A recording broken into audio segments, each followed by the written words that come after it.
What's going on, guys? Krusty K's here from the Gold Boys Network, coming with the MLB slate preview for June 28th. Before we hop into it, I want to remind everybody you can get all these odds at FanDuel Sportsbook. We got a pretty big slate on our hands, so let's not waste any more time.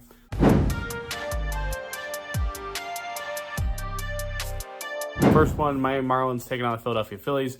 Kyle Tyler versus Christopher Sanchez. So this will be Kyle Tyler's second career start. In his first start, he threw 65 pitches. Only 50% of them were strikes. So, against this Phillies team, that's really not something you want to make a habit of. Command was an issue when he was in the minors. Obviously, command was an issue in his first start. I think it's going to be an issue again here, truthfully. This isn't the team to find it against. So, the money line's way too juiced for me, minus 280. So, we're going with the Phillies team total here. Phillies team total over. Right back to the well against this Marlins team. I do think the Phillies win this one if you want to throw their money line in a parlay. But for the value and for the price, I'm taking the Phillies team total over.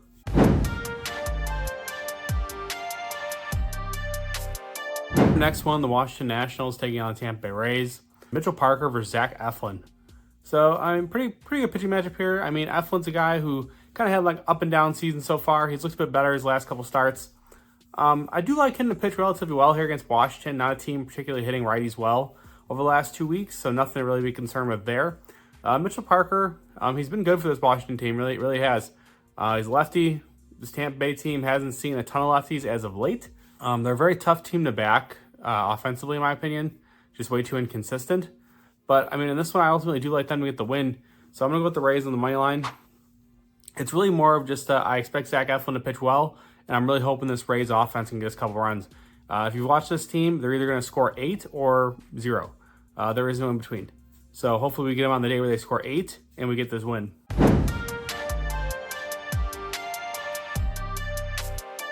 Next one, Texas Rangers taking on the Baltimore Orioles. Max Scherzer versus Albert Suarez. Baltimore money line, minus 135.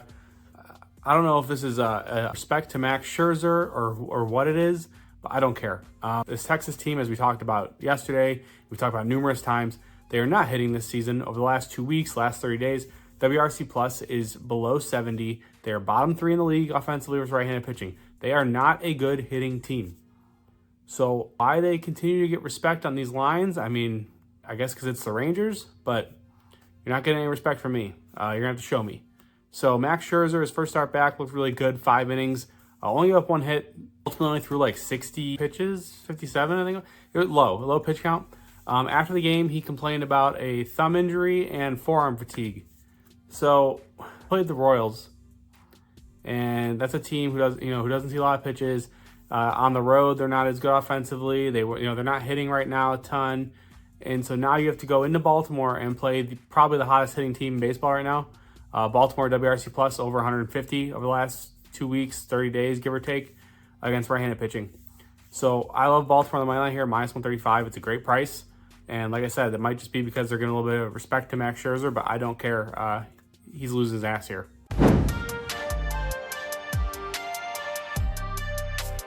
Our next one, the New York Yankees taking on Toronto Blue Jays.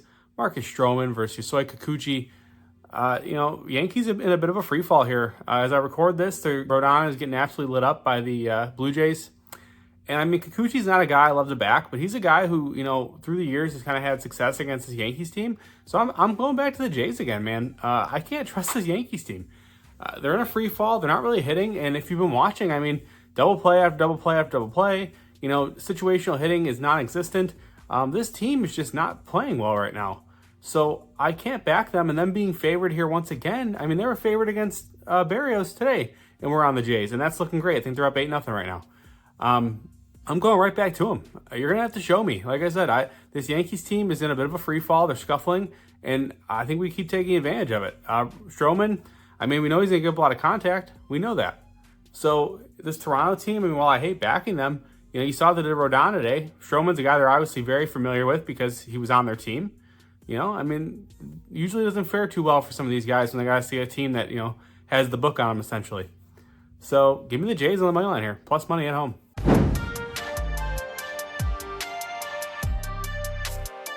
Our next one, the Colorado Rockies taking on Chicago White Sox. Dakota Hudson versus Drew Thorpe. Never in my life, well, in this season anyway, did I expect to see the White Sox as a pick 'em in any game, but here we are. So as someone with a White Sox, worst record in baseball ticket. I want them to lose this series, every game of this series. Very, very bad. Unfortunately, I like the White Sox here, regrettably. I'm going to take the White Sox in the first 5. So Drew Thorpe, he's a guy, fastball, doesn't play well in the majors, just not a ton of velo, been getting hit hard. What he does have, though, is a really good changeup. And this Rockies team, if you've been paying attention, one of the highest swing rates in all of baseball, one of the highest chase rates in all of baseball. And so against a guy with a good changeup, it should make his fastball play a little bit better because they are so aggressive. So I really like him to pitch well in the first 5. Dakota Hudson, certified turkey tosser. He's on my list. I mean, the White Sox, not a team I love to back, obviously, because they're terrible. But against a guy like Dakota Hudson, Luis Robert, he could definitely do some damage here, get us the one or two runs we need to cover this first 5 money line. We only need 1 run, realistically, because I think Thorpe goes 5 scoreless. So give me the White Sox in the first 5.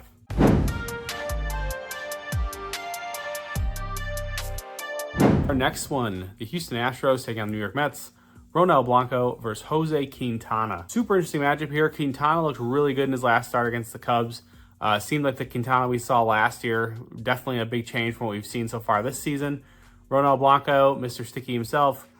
I don't think he's good, but I know there's a lot of people who are pretty high on this guy. For me in this one, I honestly like the Mets at home. This is one of the games on the slate when I was going through it. I had a hard time with, truthfully, because I'm not a big Quintana guy, but I think he pitches well enough to kind of keep this Houston team relatively in check.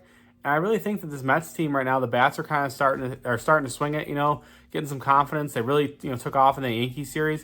And I think that kind of rolls into this Astros series. The bats are hot, and I want to back them. I think they can get some runs. I think Quintana does enough to keep their team in it. It's just a matter of if the Mets bullpen can hold it down, but the Astros bullpen's no prize in themselves either. So give me the Mets, small dog at home here.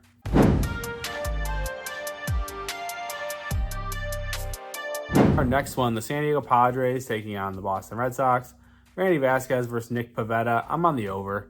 Hard on the over here. Randy Vasquez, guy who's going to have a lot of contact, a lot of balls in play. They're going to be at Fenway, great place for runs. We've seen it time and time again. Pivetta, obviously, great curveball. He has his moments where he looks really good. I'm just not sure this is a spot. You get a Padres team that's, over the last 2 weeks, hitting righties pretty well. WRC plus about 110. Really, even without Tatis, I think they can do damage here. I think they can get some runs off Pivetta. Total's sitting at 9.5. It's a pretty high total, highest total on the slate. And I think for good reason. So give me runs here.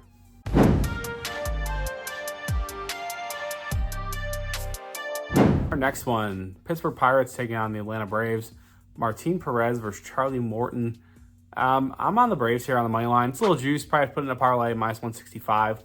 But I just like them to win here. They lost to the White Sox in pretty embarrassing fashion today. 1-0. Offense just looked completely stymied. They go back home now, though. Place obviously where they have more success. Like them to get the bats going. Perez is a guy who's a bit tricky. Junk baller, works in and out, really needs to hit his spots, relies on the ump quite a bit. I think the Braves can get to him here. I think Morton pitches really well against this Pirates team. If nothing else, for his strikeouts. This is a Pirates team, one of the highest K percents against righties, and then it's even higher on the road. So it's a great spot for Morton, in my opinion. Great spot for him to pitch well. Great spot for the Braves to kind of right the ship here and pick up a win. Wait, before we get back to the picks, I wanted to thank you all for watching. Friends don't let friends watch videos without hitting the like button. So go ahead and press the thumbs up button and like the video. If you're new here and not subscribed, you should go ahead and do so because we're dropping new content each and every day on the Gold Boys Network. We strive to cover every sport and give out picks and analysis and valuable information for free on the Gold Boys Network. So make sure you're subscribed and hit the bell so you can get notified when we drop something new. I'm Brad Thomas. Let's get back to the picks.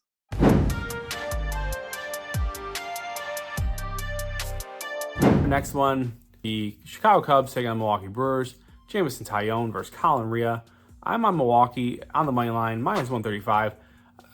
Look, Milwaukee is good. The Cubs are not. I don't know why we keep seeing these prices in this series. Milwaukee, in my opinion, is head and shoulders better than the Cubs are. You see this lineup. You see the pitching staff. They're just better.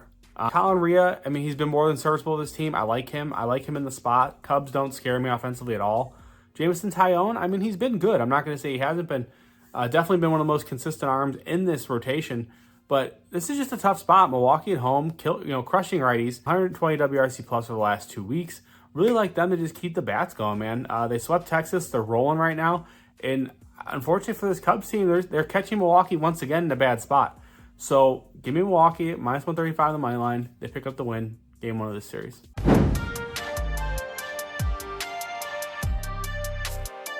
Our next one, Cleveland Guardians take on the Kansas City Royals. Tristan McKenzie versus Alec Marsh. Give me Kansas City here. I am the anti-Alec Marsh, to be honest with you. Don't like the guy at all. But he's been pretty good against lefties. Gonna see quite a few of them. Think he pitches well here. Think McKenzie likely gets in trouble in this one. Obviously, we all know Kansas City a high-contact team. Cleveland a high-contact team too. But the main difference being, I think that Kansas City's lineup is a much more dangerous lineup for McKenzie than Cleveland is for Alec Marsh. So, the game's probably gonna be pretty close. I do think both guys can have potential to give some runs. Wouldn't be surprised if we see a higher scoring one here, but ultimately like Kansas City to pick up the win in this one. Behind Alec Marsh, he should give us a decent enough start to get this one done.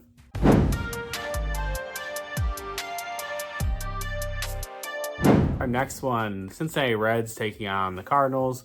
Frankie Montas versus Andre Palante. There's no totals or line system right now because I saw somewhere it could potentially be Sonny Gray. So I capped it as Palante because that's what I've seen. Assuming it's Frankie Montas versus Palante, I like the over. I like runs. I think Palante gets lit up by this Reds team. Think Frankie Montas gets lit up by the Cardinals. Cardinals obviously hitting it pretty well right now. Definitely hotter team in this matchup. Top 10 hitting against right-handed pitching over the last 2 weeks. Reds really not swinging it that well, but Palante's a guy who gives a lot of contact, a lot of balls in play. I like a ton of runs here.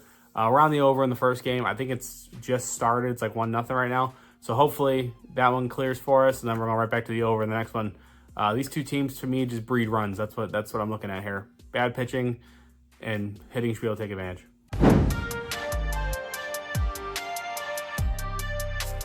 Our next one, the Detroit Tigers taking on the Los Angeles Angels. Kenta Maeda versus Zach Plesac. Man, there are some disgusting pitching matchups this Friday slate. For me in this one, Tigers minus 120 on the road with Kenta Maeda. I thought that was hilarious. I have a really hard time with that because, Kenta Maeda, we've seen him this season. He's actually pitched like decently well his last couple starts, albeit against like the White Sox. But I'm gonna go with the Tigers here. So Zach Plesac, a guy that obviously this Tigers team super familiar with. He pitched in the division up until I believe it was like 2 years ago. Then he was out of baseball. Now he's back in baseball with the Angels.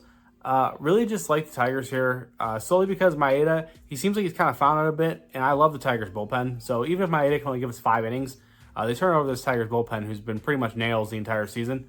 So give me the Tigers on the money line here at minus 120.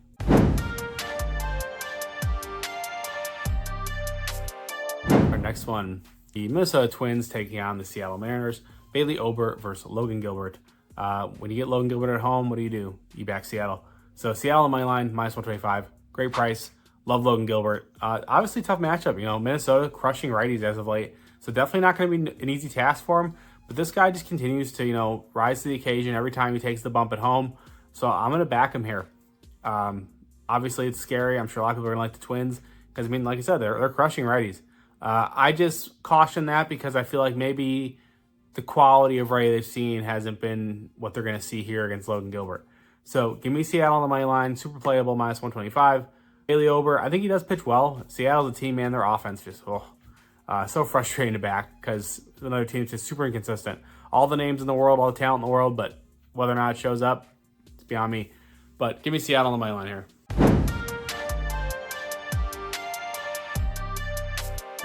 Our next one, the Oakland Athletics taking on the Arizona Diamondbacks. JP Sears versus Slade Sassoni. I have no interest in backing the Diamondbacks on the money line here with Sassoni on the bump. I will go the Diamondbacks team total though. They have not been hitting as well against lefties as of late, but against JP Sears feels like as good a time as any to get them going. So I like their team total. Think they could find some success against Sears to be much worse on the road. Like their bats to ultimately find some success and push some runs across.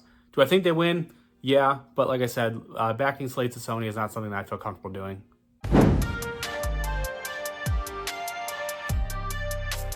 Our Our next one, Los Angeles Dodgers taking on the San Francisco Giants. Landon Knack versus Logan Webb. Let's go with the first 5 under. So Landon Knack is a guy who's been pretty good this season when he has pitched, when he's been called upon. I like him against this Giants team. They're a team that's not really hitting right now. Bats have definitely cooled off significantly. And obviously you're going to be playing in San Fran, which is a super hitter-friendly or a pitcher-friendly park. So I think he could find success against this Giants team. Like I said, not super concerned about them offensively. Dodgers, obviously, there's a bit more concern there. But Logan Webb at home has just been outstanding. And I think he pitches really well here against this Dodgers team. So, I mean, total's already low in my opinion, 7.5. It's like a crazy low total for a game with Landon Knack and the Dodgers offense. So I feel like that's a bit telling. But I'm going to isolate to the first 5 under, trust these starters to deal. And then if the bullpens come in and give it up, it's not going to matter because we're going to be long gone with our cash. That does conclude the slate, though. If you guys do me a favor, drop a like, drop a comment. Been seeing, all kinds of comments, loving seeing all of it. Appreciate all of you guys. Before we hop off, I will give you my 3 best bets. So first one, we are going to roll with the Phillies team total. Love that. Absolutely love that.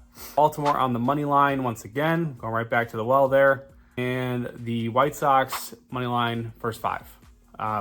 Those are my 3 best bets. As always, you can get all my official plays at goldboys.com. If you have a gambling problem, don't want to hurt a gambler. Thank you guys.